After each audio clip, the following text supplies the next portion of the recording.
TVOT. System.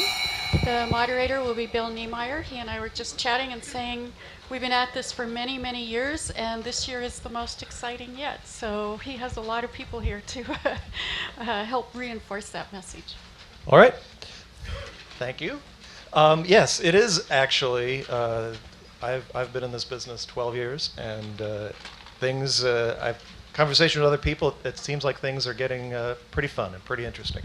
So we're going to talk about the content ecosystem for connected televisions, and I'm Bill Niemeyer. I'm a senior analyst with the Diffusion Group, and so what we're going to do is we're going to have each one of the panel members introduce themselves, talk a bit about what their companies are doing. Some of them are certainly familiar, but talk about what they're doing in the connected television space. I have some numbers to throw out about the market and the landscape, because that's what I do is look at numbers, among other things. And then we'll get into the questions to the panel, and then we'll have about 10 minutes at the end for questions from the audience. So let's start off with Shalini, and we'll just go down the panel and have each one of the panel members introduce themselves. Hi, I'm Shalini Govil-Pai. I head up our global product solutions and operations for partners at YouTube. Prior to YouTube, I was founding member on Google TV, which is a platform we launched last year. And we continue to drive efforts along that connected TV space through Google TV. Prior to looking at this whole world of content distribution, whether online or through TV, I was actually in the content creation space, where I was technical director at Pixar Animation. I actually have very fond memories of creating Toy Story and A Bug's Life, which were the two movies that I worked on and directed. Hi, my name is Eric Ilaya. I lead the TV Solutions Group at Brightcove, where I work specifically around TV Everywhere and connected TV solutions. Brightcove is the largest online video platform, so we are a software as a service business that powers the online video businesses for about 3,000 companies around the world, a variety of media companies, marketers, companies of all sizes. And so what that means is monetization, measurement, media management, ingestion, encoding, playback, on-demand delivery, live delivery is a lot of the things that we help people manage with their online video business. You have a mic? Yeah, thanks. Hi, everybody. I'm Mike Aragon, VP and General Manager of Sony's Digital Video and Music Services on PlayStation Network and Curiosity. I'm sure you've heard of us over the past few weeks. I manage a service that's in 9 countries. The video service is, the base of the video service is a transaction video service where we sell and rent content from all the major studios and from all the local studios in all parts of the world. Recently, about 3 months ago, we launched a streaming music service, cloud-based music service, 7 million tracks, kind of get music from wherever you want, whenever you want. And those are 2 very important components of Sony's connected device experience. Hello, I'm Ron Jacoby. I run the Yahoo Connected TV team. Yahoo Connected TV is a platform that we introduced at CES 2009. We've partnered with some of the major television manufacturers, including Samsung, Sony, Vizio, LG, Toshiba, a lot of names that you've heard of, to distribute our software platform across the televisions of lots of the major manufacturers. Introduced a whole bunch of new features in CES 2011, including a broadcast interactivity capability that allows us to track the content that's being watched and create interactive experiences around that. And if you've attended some of the earlier sessions, you actually talked to Adam Cahan of Into Now, which was recently acquired by Yahoo, that helps power some of that technology. So look forward to talking to you. Thanks. Hi, I'm Jack Perry. I'm the CEO of a company called SyncBack, and it's likely that you've never heard of us. We're a startup that's located in Cedar Rapids, Iowa. We're writing a technology which is going to enable broadcast television to transition into broadband television. The Consumer Electronics Association and the National Association of Broadcasters are both investors in our company, and the reason that both are is we have a challenge out there is how do you move the the 2,000 to 3,000 over-the-air broadcasters into the over-the-top space, because we think that backbone or that infrastructure is needed in the emerging multi-channel video marketplace. Hi, I'm Justin Eckhouse. I work at CBS Interactive, and I manage the emerging media platforms team for the CNET brand. So basically, I'm in charge of building apps for mobile devices, tablet devices, as well as a lot of set-top box connected TVs. So we have apps for Roku, Boxy, Samsung, TiVo, etc. Where we mainly on the set-top side, over the top side, we're bringing the video content that we produce for the CNET brand. All right, thank you. Well, as I said, I'm Bill Niemeyer with the Diffusion Group. Just briefly, the Diffusion Group is an analyst firm that has two sides to the house. One is doing qualitative research and analysis around this space, as well as related spaces in television and broadband, which I'm part of. We also have a group that does, since I'm not part of that group, I will say some excellent consumer survey work. I've got some numbers, a few numbers that I can share out of both sides of that work. So I've been coming to TVOT since it started, and I went back 2 years ago, took a look at the session list, and took a look at the landscape that we were seeing for connected television sets. And let me say, I'm going to at least seek to open up the definition of connected devices here. So we're not just talking about connected TVs, but other devices that connect to the internet and connect to television sets. So Blu-ray players, game consoles, third-party boxes like Roku's and Google TV boxes. And I'm going to advocate that PCs should be in the mix too. Here's one number that came out of the TDG consumer survey work, is that 13% of broadband users connect their PCs to their television sets at least once a week. And so that was actually a surprising number to us. But since even very inexpensive PCs have HDMI connectors, it actually becomes fairly easy to use your PC as a device to feed your television set. So that's probably 10 million PCs in American households that are getting used for that purpose. So and even iPad. I will throw that out. It's not a device necessarily connected to a TV, but it's certainly a video consumption device connected to the internet that is used in the home. And certainly Comcast and Time Warner Cable want you to use it as a video device. So I would advocate it's part of that space as well. But if you go back and look at TVOT 2 years ago, there was one session on over the top. There was mention of Yahoo Connected TV in another session description, and that was about it. And I think if you go through the sessions today, it's certainly a very top-of-mind concept among the other ones here. And if you look at the numbers, in 2009, when TVOT was going on, Netflix had about 11 million subscribers. Hulu was in the middle of a year that was on going to make it $108 million in ad revenue. And iPad was still a year away from being the first ones getting in the hands of consumers. So if you look at Netflix today, there are 24 million subscribers, more than double. And they've passed Showtime and Starz, and they're likely well on their way to passing HBO as well. Sandvine, you probably saw the press release today. Sandvine says that Netflix is 30% of peak download activity on the internet in North America. So they are a huge phenomenon. We're definitely going to talk about them on this panel. Hulu is set to do $500 million in revenue in this year. That's likely almost all advertising. They're not necessarily a connected TV platform, although Hulu Plus is one of the products, but there's certainly a factor in internet-delivered video advertising. And iPads, they're probably at 20 million worldwide sales, and that's in slightly over a year, about 14 months. So with connected TVs specifically, we've also seen dramatic growth. 2009, the CEA said that at the end of 2009, we probably had about 3 million in US households. If you look at their numbers, we'll have 25 million in U.S. households at the end of this year, and about 100 million in U.S. households at the end of 2014. Now, that's not necessary. It gets it in the house. We're going to talk about how many consumers are going to connect them, how many consume, and what they're going to do on them, and to what degree.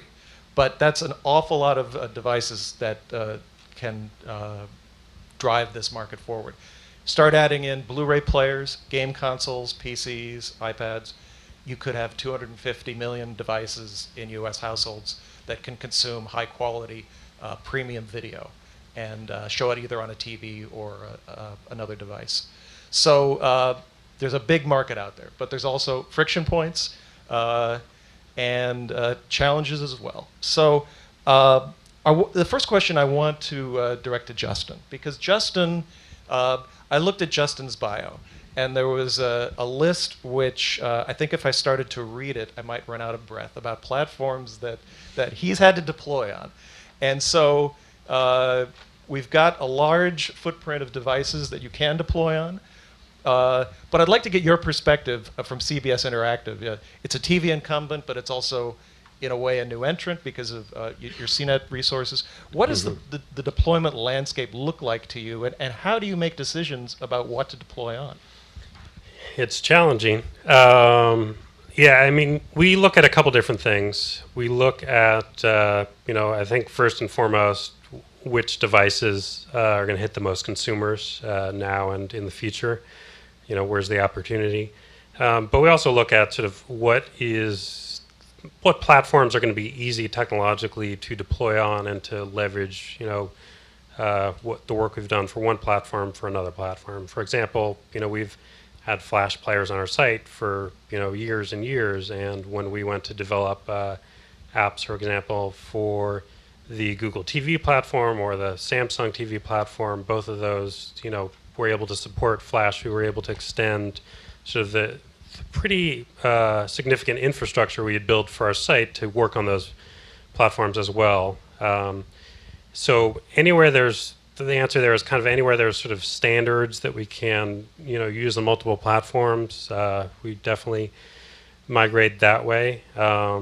Or if there's not a standard, but there is a really compelling reason in terms of audience, now or sometime in the near future that we can, reach, and it's going to be the right audience for the content we're developing, then we definitely want to migrate that way as well. But it's really challenging. I mean, I'm hoping that sometime in the future that there will be at least enough consolidation where we're not developing 20 different versions of the same app, but we're far from that today. So, yeah. Well, Eric, Bright Cove is in a related position because you're seeking to make it easier for content providers to go out to all of these platforms, but that means that you have to take on the responsibility of working with all of these. That's right. So what does that landscape look like to you right now, and sort of what do you think the trends are in terms of what's happening there? Sure, it's been a wild year, and just a few months back, we would have clients come to us and say, which connected TV platform should we look at? And I would say, you haven't even done an iPad application, or your mobile strategies in the toilet. Why you focused on connected TV? It's a fragmented world. There's not a ton of audience yet, and a few of our customers really, opened my eyes. Where we had one big programmer in the UK in particular that had deployed on the PS3 with an application and said it's accounting for about a 5% surge in traffic for us, and that's material. And so we're an ad-supported business. There's an ROI for us almost immediately out of that. So every new platform we can get to that has a few million audience members potentially, that's material for us. So we're gonna look at it. And so I don't look askance at any platform yet for just having a few million potential devices there. But it is an incredibly fragmented world, and it's challenging for us. And you're right, Brightcove's role is to try to enable publish once, run anywheres across as many of these platforms as possible. So we're dealing now with HTML4, HTML5, Flash, no Flash, Flash Lite, Flash 10, Widevine, no Widevine, Marlin, no Marlin, Flash Access, no Flash Access, DRM, no DRM, and then that's all matrixed out, and you're trying to decide, where to recommend someone should go. And then even within a company's own product line, you look at Samsung, for instance. They've got Flash 10 on the 2011 lineup, Flash Lite and Flash 9 on the 2010 lineup. So even within a brand, there's a gap there. With LG, you look at it, and I'm getting software updates on my Blu-ray player every few weeks, new content providers, new software capabilities. That's fantastic. My TV, my Blu-ray player for the first time gets software updates, but it means the capabilities changing, and more it looks like a computer does. So what I see in terms of trends, you asked, I see. I think connected TV is trailing mobile in a lot of ways by probably 3-4 years. So if you look back mobile 3 or 4 years ago, it was as fragmented. You had more platforms. You had less of clear visibility into who the winners would be, what the standards would be. You were doing every customer needed 3GP. H.264 was just surging. Some devices did old versions of Flash. You were just trying to see how things would shake out. And we kind of see the same thing with connected TV. But I think that will shake out over time. What I think is much different is the level of sophistication from publishers, where it's no longer looked at as much as an experiment. So people don't come in saying, like, I just need to get some videos up on a platform. Hey, kids, let's put on a show. I need 3 things. I need measurability, I need monetization, and I need an immediate ROI on what I'm doing. And so Brightcove, how can you help me get on these platforms? And I need those 3 things right out of the gate, or there's no sense in me wasting valuable time. And these platforms are creating opportunity to get all those 3 things. So I wanted to ask 2 representatives of companies here that have platforms, sort of on their take on how this market is moving forward, and some of these issues that we've heard from 2 people providing content about fragmentation. So maybe I should have flipped a coin, but let's start with Ron from Yahoo with Yahoo Connected TV. But so you're in field, as is Google with platform, but you've got the what about your moving forward with your objectives? But what about these issues that the content developers are seeing in terms of trying to develop for as few platforms as possible? Sure, absolutely. One of the reasons we started in this whole connected TV area is my group initially was formed to bring Yahoo content onto devices. So we did partnerships with all sorts of different operators, all sorts of different device manufacturers, all sorts of different ports. And after I ported the Flickr application for about the 15th time, I said, this is just never going to work. So we realized that the only way we could really start to move the industry forward in a meaningful way was create aggregated distribution across all the major manufacturers. The TV landscape is highly fragmented. The #1 brand has a little over 21% of the market. Right, so it's not like a single brand would ever get us to where we need to be at the scale of a Yahoo business to be meaningful. So we had to create aggregation opportunities. And it allowed us to create a platform and work with people like Eric to bring over a set of applications across ubiquitously all the major manufacturers of television devices with one platform. So we continue to drive down that. When we first introduced the platform, it was great. There was one because we were the first, right? But of course, everyone says, oh, platform, I can build a platform. So everyone's off building a platform. But a platform is not just about the technology of building a platform, like you say. It's about creating an ecosystem of devices. The ecosystem extends all the way back from content creation, interactive content creation, advertising, right, accounting, reconciliation, all these sorts of things that are much more than just building a technology platform. So, not at all surprisingly, where we are in the business a couple years in, if you look back even to the PC industry, exactly where they were a few years in, originally there was one, and then all of a sudden, remember the days of lots of different PC operating systems? Well, in the end, of course, we consolidated down to a few. And of course, that's where we'll get. As Eric said, mobile ended up the same place. we'll eventually end up the same place as the business models mature, as people understand how to make money on platforms and where they go. So unfortunately for developers, for manufacturers, for us, there's going to be a little bit of pain and suffering over the next couple of years as we get to that level of convergence.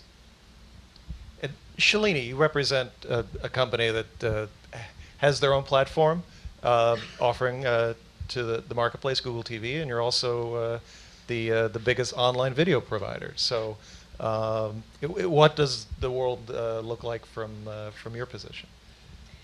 Well, in terms of what you're talking about, in terms of all these disaggregated platforms, I feel like that's a natural evolution of any platform business. I mean, that's how PC started, right? We had disaggregation, and everyone had to create applications separately for the Mac and separately for the PC, and then there were some folks who were still on an IBM mainframe. But then that started consolidating. Of course, a lot of it went to Windows at some point, but then we had the browsers come in. And now we actually have a market where it's really, all you really need is a browser. And the applications are all in the cloud, and they're all built for any computer that you have. They're all going to work through your browser. And I know that some browsers work a little bit differently, but most of them are consolidated enough that it's actually not too hard to develop applications for different platforms. And the phone market, the mobile market has been consolidating, I will say, around Apple and Android. And I do see that consolidation happening even more. And I think that's what's going to happen in TV as well. So in terms of like getting content to these disaggregated platforms, they're obviously like market leaders, right? There are some people where you just get that much usage from, and that's where we focus our energy on. And we just kind of see that that is really where the market is going to head eventually. It's going to all consolidate into 2 or 3 major players. And that's what you would eventually end up developing for. All right, thanks. I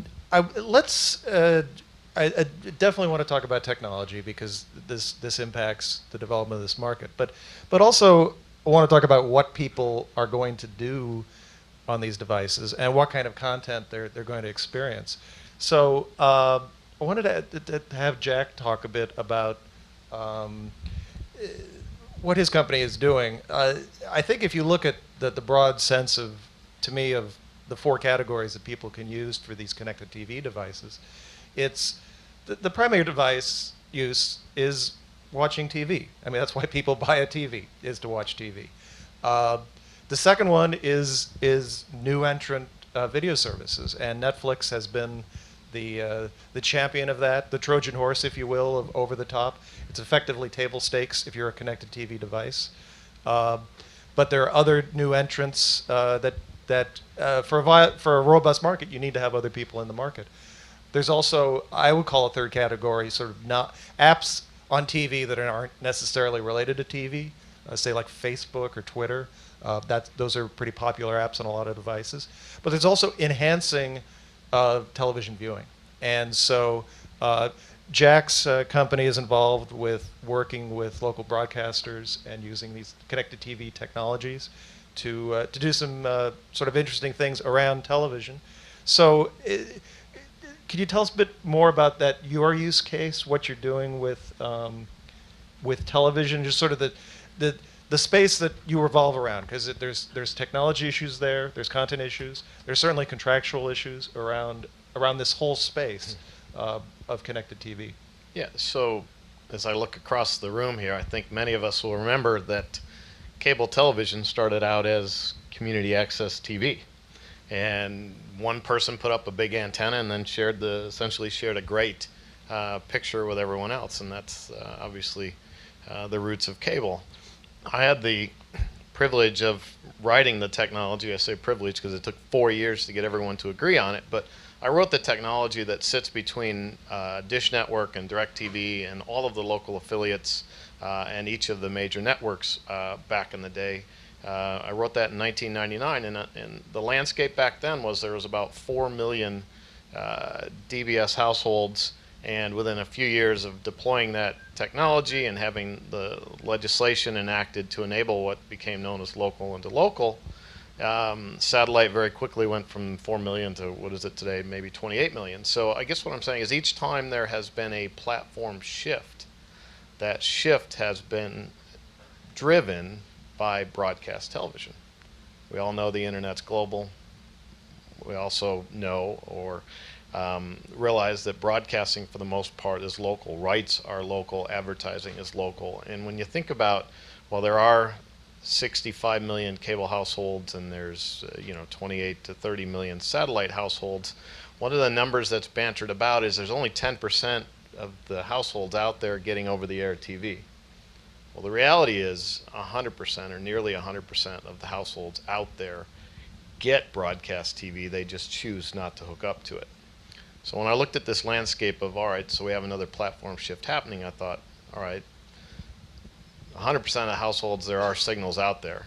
Most people don't want to hook up an antenna because when you think about antenna, you think it's old school, and why would I want to hook up an antenna? So we set about to create a technology that would allow a consumer to not have to buy an antenna, but to write that technology in such a way that we could use a connected TV, and I think some of the numbers we're hearing, 70% of households by 2014 will have one. So we decided to write a technology that would essentially listen for those over-the-air broadcasts. And on average, anywhere you go in the United States, there are 12 over-the-air channels being received by a household. So our technology is listening for those 12 channels. And then since it is a connected TV, we're using that connected TV to come back through the cloud up to the broadcasters and say, guess what, here's a viewer. And so if you take a local television broadcaster who genuinely has a lot to lose right now, but also has a lot to gain, if you can create a technology that connects those broadcasters to those viewers over connected TVs, all of a sudden you can see a world where 100% of the households are connected to, on average, 12 broadcasters. Broadcasters know how to license content, they know how to sell ads, and they know how to serve their communities. So we've created a platform, a technology, which essentially will convert a connected TV into a broadband TV. And Michael, Sony is I think in a unique position here because it's a CE maker of TVs, it's a provider of game consoles, it's a large producer of films, it's a large producer of television shows, it's a producer of music, and so it's you have a lot of touch points with consumers out there. What does the world look like right now for this connected space for Sony, realizing that you're with a particular part of it, but what does it look like now, and what does it look like moving forward in terms of trying to connect with consumers using the various connected TV platforms?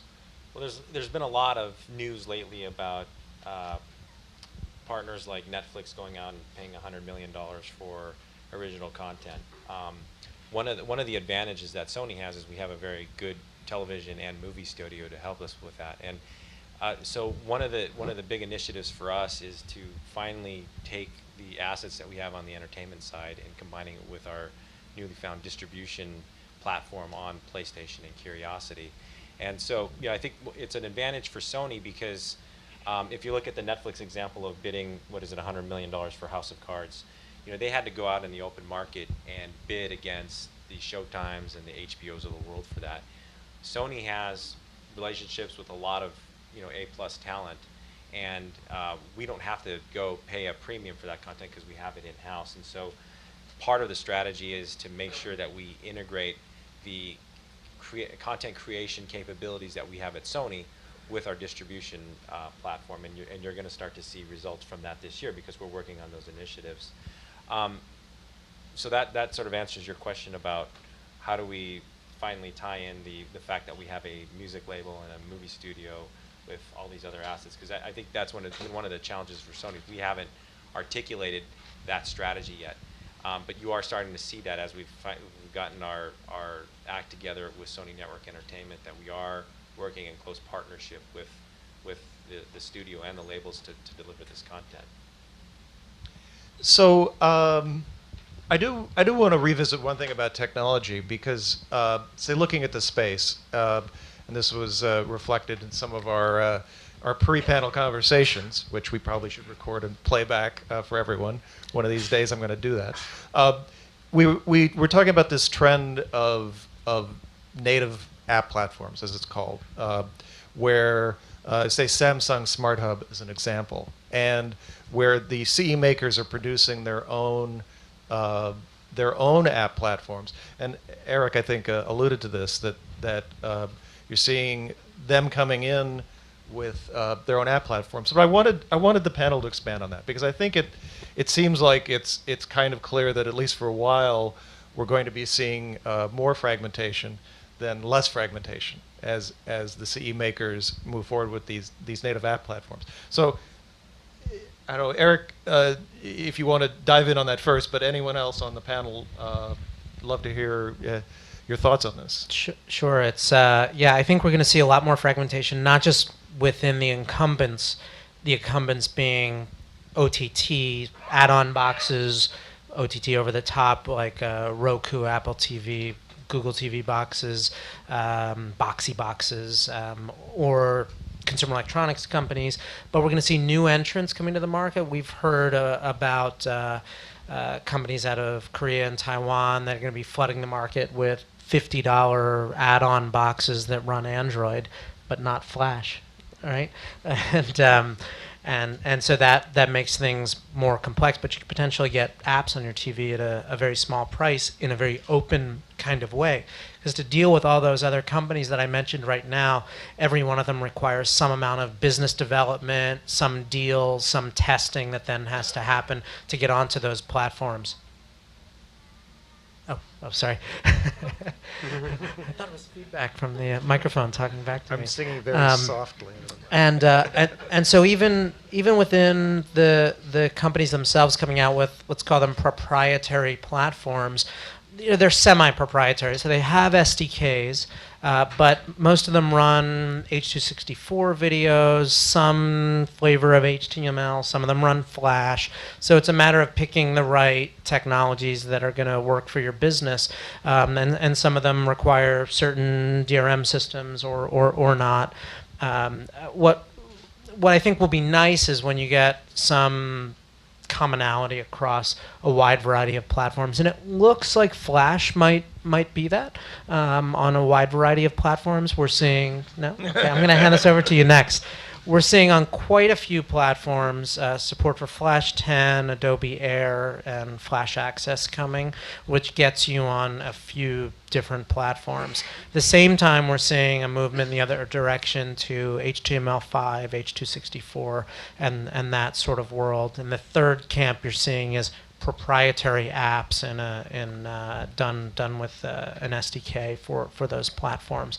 And for certain people, it's they make their decisions in a variety of ways. Flash may be easier, and they get to preserve their existing ad servers, ad relationships, analytics systems, all of that, so it's a little bit easier to deploy. The proprietary SDK, you're probably going to get better performance on the device. Maybe you get people have the perception that's what gets them an icon, like on the phone, if they do a proprietary app. And then HTML5, you potentially get the widest possible distribution, the best playback, but all HTML5 support is not equal right now across all the platforms. Some of them don't support HTML5. And then even within H.264, you're going to do progressive download for your playback, or you're going to use Apple HTTP live streaming for your delivery, which you can do on some of these platforms that Apple does not make, or you're going to stream it in some other way.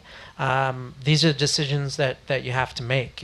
Hopefully, a Brightcove makes it easier for you, but it's really confusing, and it's moving very, very quickly. So I think what I tell our customers is, if you want to go in this space, let's prioritize based on the region you're in, the market share, your business rules. Is what's going to drive this? The security? Is it going to be the monetization? Is it just a reach play? Do you just want to get in the trades to show you're an innovator? Because we can do something really well with content that doesn't need security. We can do something really quickly there. So it's a matter of looking a little bit internally and knowing what your business goals are. Because I think you might see a few percentage points increase in traffic, but it's not going to change your business overnight. I want to add two things there.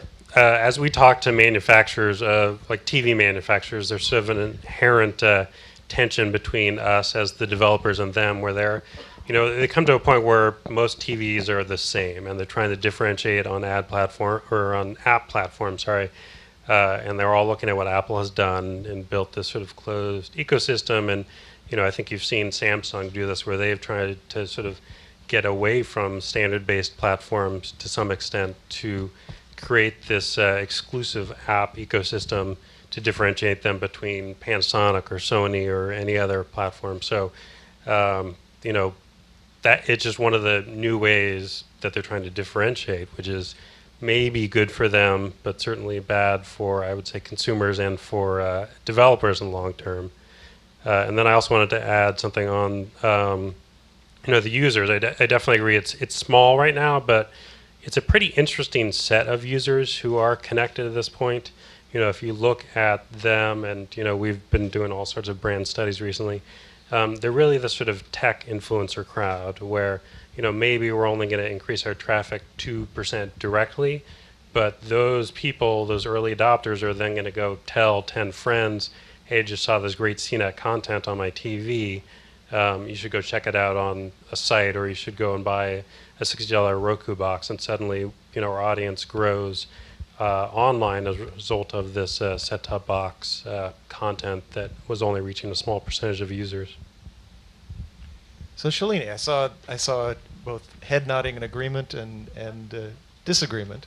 I was just going to comment that at Google, and my own personal belief too, is that in the end, open systems and open standards are what work. And I was nodding my head in disagreement on the Flash front. I do agree that right now Flash has the majority of the audience and the distribution. So it's easier in a way to develop a Flash app and then have it migrated onto different platforms, assuming they support Flash. But I do believe that in the long run, it's going to be HTML5, which is going to be our answer. It's not there yet, but it's getting there really fast. And even the apps that we see currently, Android and Apple are, I think, the primary two operating systems that people develop for. I'm going to say something which, yes, for mobile. I actually see even that going the HTML5 route eventually. I see a lot of consolidation happening around HTML5. Now, having said that, I would say timeframes are obviously a question mark, whether it would happen in 2 years or 5 years. That's something that we're going to be watching out for. But on YouTube, we definitely are putting a lot of emphasis on HTML5. Yeah, so I think one of the challenges that we have is much similar to where our phones are, is that we often get enthralled about the Android devices and the iOS devices, and we forget about the billions of feature phones that are out there in the marketplace, right? And if you look at where TVs are today, it is somewhat the same picture, right? The high-end devices today are the ones that are connected. That's where it's driving, that usage that we hear and the numbers that Bill was talking about. But there's still a lot of devices that are out there down low market. I mean, we've been able to, with our platform, get down into devices that retail at about $279 or so with our platform. And unfortunately, we can't do that with HTML5 today. I'd love to be able to do it with HTML5. We'll get there, but it's going to take a few years to get there because the processing power, the memory that's required in those devices just doesn't exist. We run 20 applications simultaneously on our platform and a few megabytes. And in order to do that, we have to make some trade-offs. But we're giving people the ability to experience the kinds of things that they want to be able to do on these devices that's driving the usage. And by driving the usage, we're driving the capabilities in the platform. So for instance, the processors that we see in devices today is much more powerful than the processors that were in those devices when we started in 2009. And part of that is our ability to work with people like MIPS and ARM all the way back in the core manufacturing process to have them understand where we're going and the capabilities that we're trying to enable on these devices. And that slowly moves through the SoC manufacturers and eventually into the device manufacturers. And so these are the trends we're going to follow. It's going to take a while for us to really get to a place where we do have 100 million households in the United States enabled with powerful enough devices to get them all running HTML5. That's where we all love to get, but it's going to take a little while to get there. All right.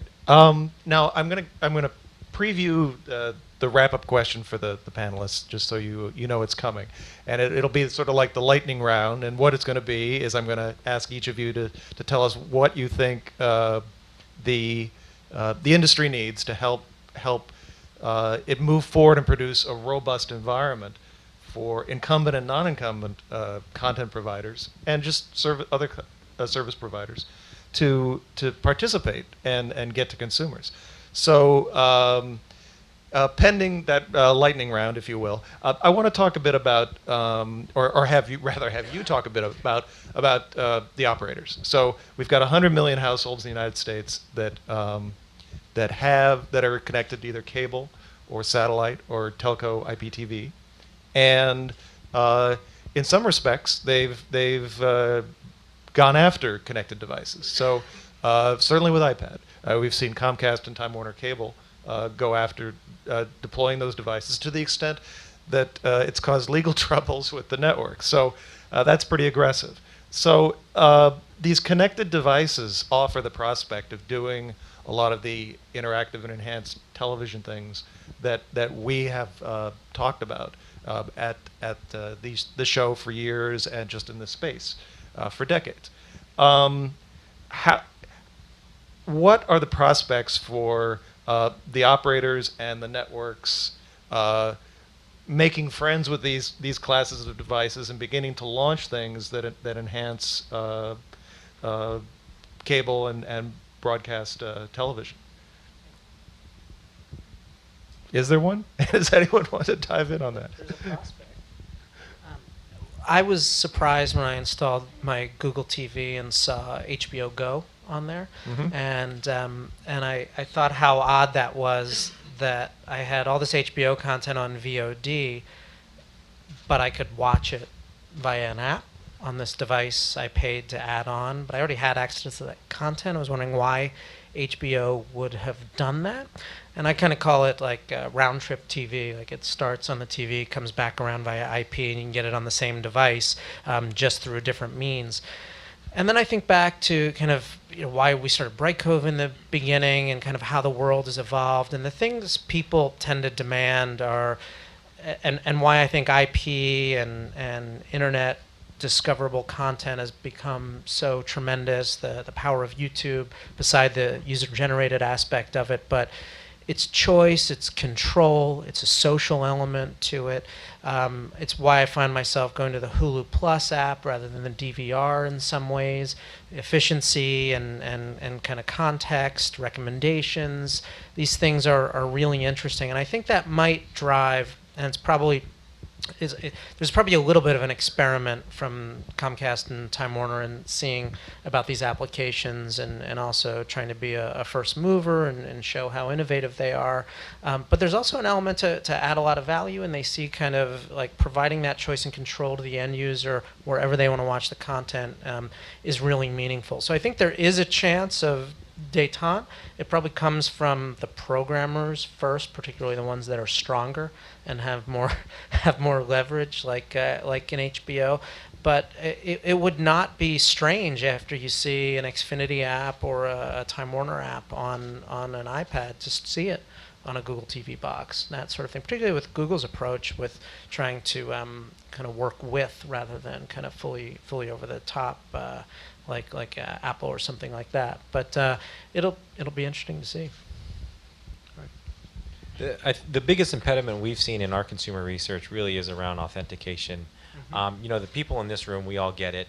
We all understand the technology, and it's easy for us to understand. But I can tell you, over Christmas, I went and bought a 55-inch TV for my dad, and was explaining to him all the cool things that you can do on the Sony Bravia TV. And one of the apps that he downloaded.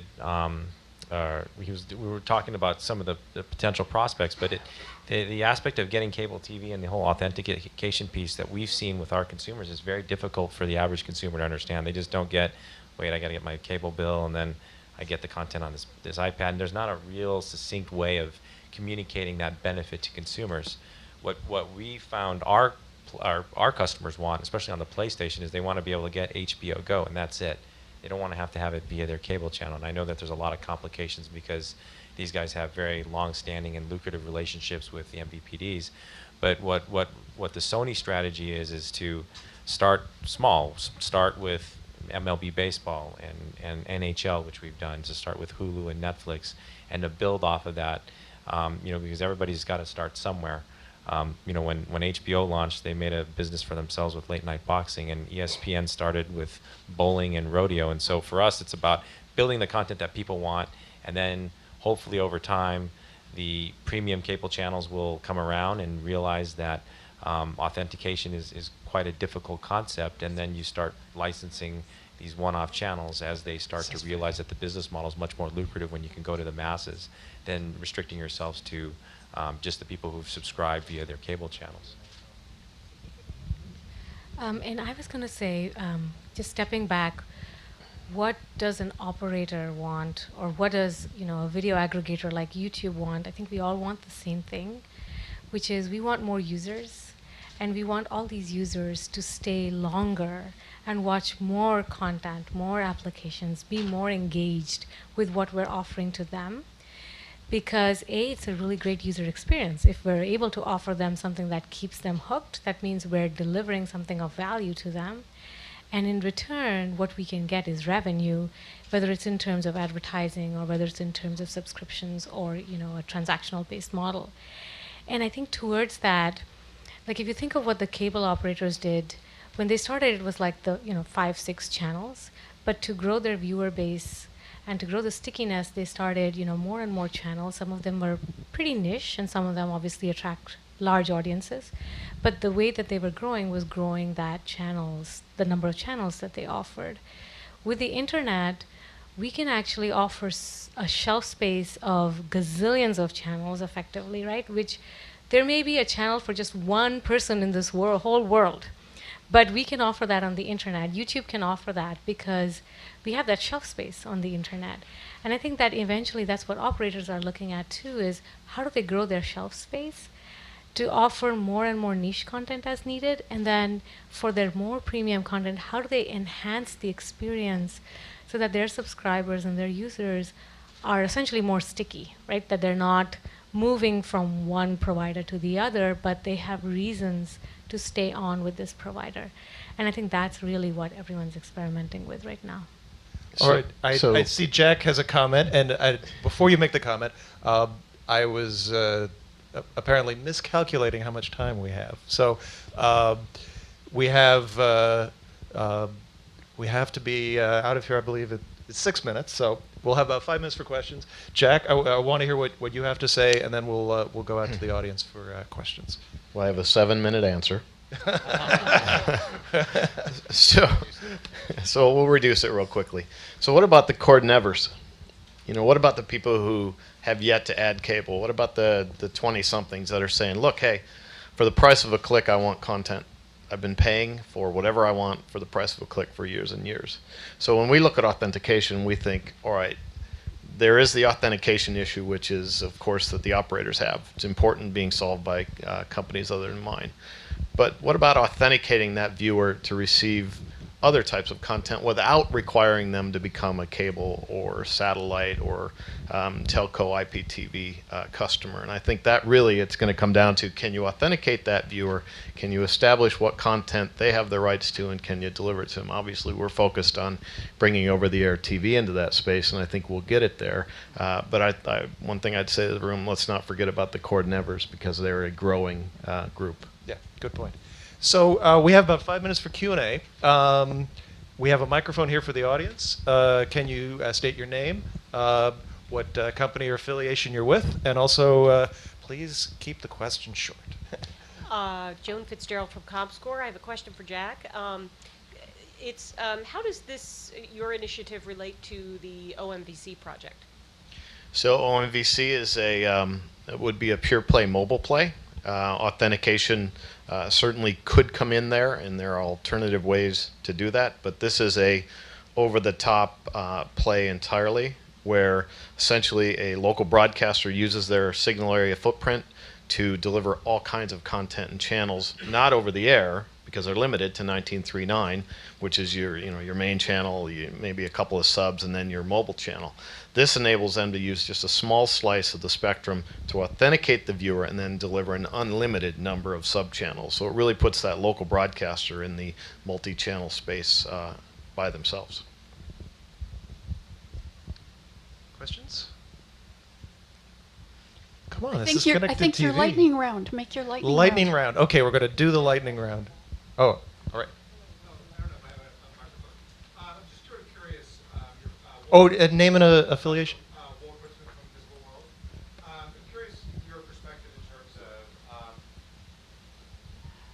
Curious about your perspective in terms of the viability of over-the-top, because when you look at the history of the cable industry, it's been very good at co-opting new technology, from DVRs to over-the-top phone services. So what do you think long-term the viability is going to be of independent over-the-top providers coexisting with the legacy cable infrastructure?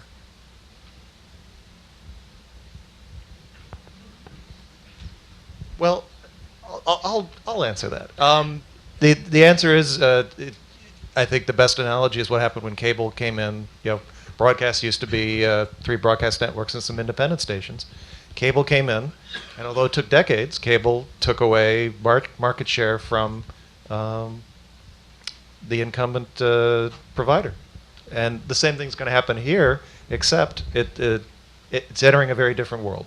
It's not 3 stations and some independents. It's 150 channels or 500 channels or however many channels you choose to count.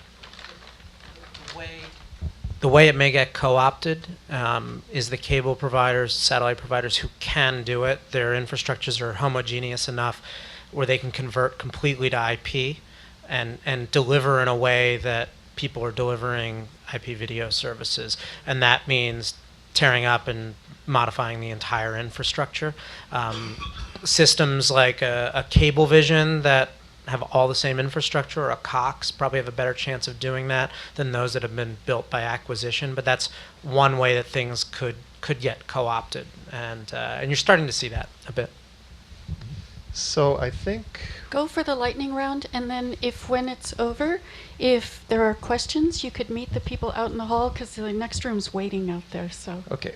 So we're going to do the lightning round, and this basically is quick answer. What can the industry or the landscape as a whole do to help move things forward so we can get a robust set of content on these devices? And we'll start down with Justin and move across, since Justin is wearing the flag today of the content provider. I mean, I think we talked about it a lot here today. In terms of technology, it's just standardization. And then I think as content providers, and one thing we didn't touch too much on is that there still is a difference between professionally produced content that you're spending money on and, one-hit wonder viral videos. And I think content providers like, my company need to continue to produce the professional video that you tune into time and time again versus, a one-hit, cat doing something real cute. What's wrong with cats? I come from the broadcast space, so I think 2 years ago when I tried to have a meeting at the networks, they gave me meetings out of courtesy. I would say there's a lot of discussions happening today where there is recognition that all consumers or viewers are somewhere, so they monetize. The best place to monetize the viewer is at the local level. So I don't get kicked out as quickly anymore when I'm in New York. So I think there is cooperation happening. I mean, I think one of the big things that happen is all of us as consumers, right? Go out there, buy connected TVs, use them, help influence where things go. In meeting with the manufacturers in 2007, saying, "Hey, I have this great idea. Let's go connect TVs to the internet." Let me tell you about getting kicked out quickly, right? Luckily, from Yahoo, we didn't get kicked out all that quickly, but it was a big leap of faith for these guys to understand why would you want to connect a TV to the internet, right? But now we don't get asked that question anymore. Now it's about, as you say, driving the industry forward around how can we get to places where we can more ubiquitously deploy these devices across all different segments of the market, all different geographies, all different areas, and really get people developing applications and running them. Go out, create the killer apps, right? Get consumers onto these platforms. That's what's going to drive everything forward faster than anything else. Well, from the PSN perspective, we're a distributor, and we have a much longer term view of this. I think my perspective on this is that if you're a CEO of a studio or network, you're a hit-driven business, and so your revenues are doing this all the time on the movie side. But there is one constant that you have, and it's the revenue and the cash flow that you're getting from your cable networks and your broadcast channels. Those are very difficult things to disrupt. And so our perspective is you're not going to just all of a sudden turn on and have a replica of the Comcast basic cable service that's an over-the-top service. That's not going to happen. But an example of what Sony's doing is to start small, but start in a way that's compelling. So on our Major League Baseball application, as an example, you can, if I'm a Yankee fan in LA, I can choose the audio feed that I want. I can listen to the Yes Network. Or from a Red Sox fan, same thing, listen to the New England Sports Network.